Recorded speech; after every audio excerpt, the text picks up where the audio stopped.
Hey there, family.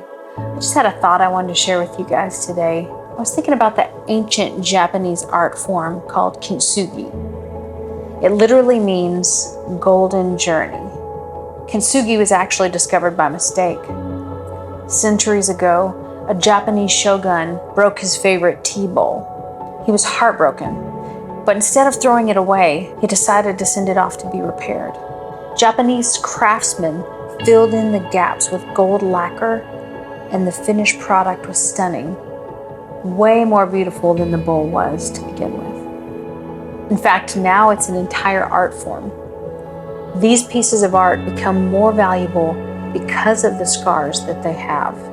So I was thinking, what if we looked at life this way? So often we try to hide the broken pieces of ourselves, the scars, the failures, the heartbreaks. We just want to rip those pages out of the story of our life. But God sees those situations and He leans in. He's not put off by our brokenness. In fact, going with this whole Kintsugi theory, He picks up the shattered pieces of our heart, and with tenderness, He begins to restore us piece by piece, until the final outcome of our lives is more beautiful than anything we could imagine. Remember King David? He was a murderer, an adulterer.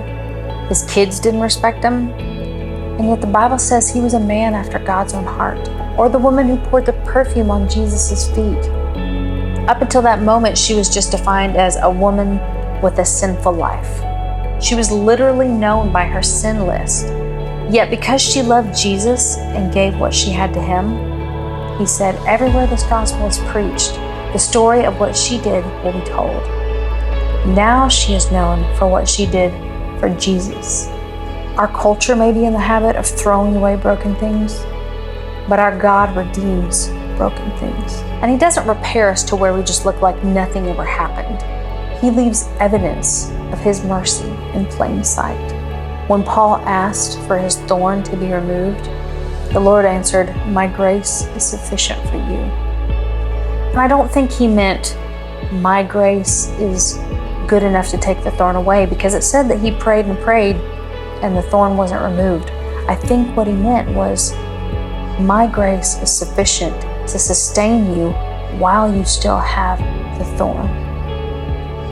So I think the message I want to share today is, don't despise your scars and your cracks. Don't mourn the breaking process, because in the hands of the master artisan, your life can be a Kintsugi masterpiece. God's grace doesn't just erase the past, it redeems it.